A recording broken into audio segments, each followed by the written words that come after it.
35ଟି ଚୋରି ଯାଇଥିବା ମୋବାଇଲ ଜବତ କଲା ପୋଲିସ।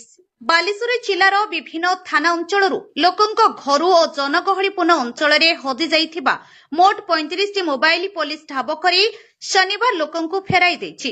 ବିଗତ ଏକ ବର୍ଷ ମଧ୍ୟରେ ରେମୁଣା, ନୀଳଗିରି, ବାଲେଶ୍ୱର ଟାଉନ ଥାନା, ଶିଳ୍ପାଞ୍ଚଳ ଥାନା, ଖନ୍ତାପଡ଼ା ଆଦି ଥାନା ଅଞ୍ଚଳରୁ ମୋବାଇଲଗୁଡ଼ିକ ଚୋରି ଏବଂ କିଛି ମୋବାଇଲ ଗହଳିପୂର୍ଣ୍ଣ ଅଞ୍ଚଳରେ ହଜି ଯାଇଥିଲା।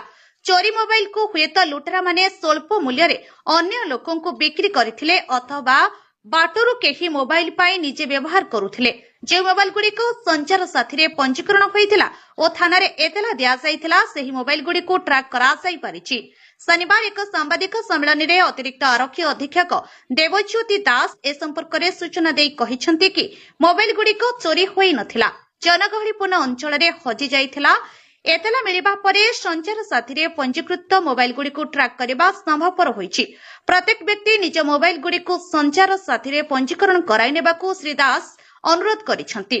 ଭବିଷ୍ୟତରେ ମୋବାଇଲ ହଜିଗଲେ ତାହା ସହଜରେ ଟ୍ରାକ୍ କରି ମୋବାଇଲ ଉଦ୍ଧାର କରିହେବ। ଏହି ସଫଳତା ପାଇଁ ବାଲେଶ୍ୱର ସାଇବର ଥାନା ଅଧିକାରୀ ମୀନା ବିନ୍ଧାଣୀ ଓ ତାଙ୍କ ବୈଷୟିକ ଟିମ୍ ତଥା ଥାନାର କର୍ମଚାରୀମାନଙ୍କୁ ଶ୍ରେୟ ଦେଇଛନ୍ତି। ଶ୍ରୀ ଦାସ ସାମ୍ବାଦିକମାନଙ୍କ ବିଭିନ୍ନ ପ୍ରଶ୍ନର ଉତ୍ତର ଦେଇ କହିଥିଲେ କି ମୋବାଇଲଗୁଡ଼ିକ ଚୋରି ହୋଇନଥିଲା, ଲୋକେ ପାଇ ନିଜ ପାଖରେ ରଖି ବ୍ୟବହାର କରୁଥିଲେ।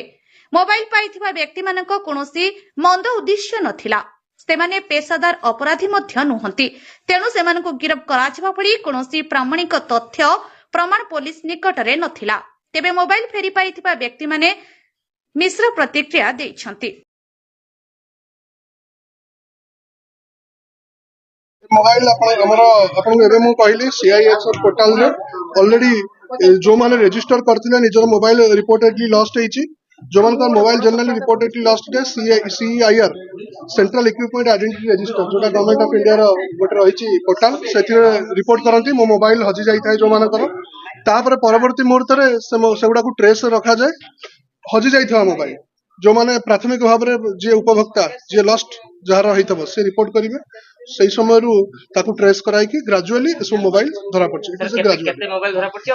वर्तमान टोटली 35 मोबाइल जोड़ा आम कंप्लीटली 100% श्योर होल कि दीज आर लॉस्ट प्रॉपर्टीज मु आपन को आउथर कहूची दीज आर लॉस्ट प्रॉपर्टीज माने नो ऑफेंस इन्वॉल्व हियर हजे देतबो।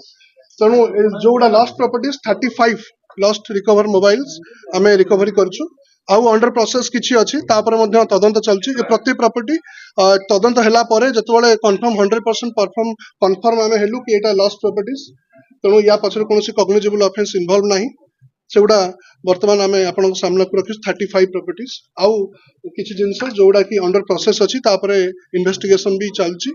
सेगुडा धीरे धीरे आमे आपन पाखरे केते पंजीकरण केते हितला सर नहीं पंजीकरण वर्तमान सुन एटा होछि एटा ऑल इंडिया लेवल रा गोटे पोर्टल गोटे हमर संचार साथी पोर्टल हम जिल्ला सर केते तो वर्तमान एटा ग्रेजुअल प्रोसेस वर्तमान अनेक लोक माने सब करिकि वर्तमान करछै। जतेबेले आसुची हम पाखु खबर जतेबेले आसुची कि गोटे नोटिफिकेशन आसुची आमे ताकू एप्रोप्रिएट टाइम रे इंटरवेंशन करूछु एवं जतेबेले गोटे प्रॉपर्टी टा रिकवर होउची तापर मध्ये इंक्वायरी होउची whether it is completely lost property बा केमते हजि जाइतला कि तार किछि रिपोर्ट अछि कि नै तापर प्रॉपर इंक्वायरी होउची।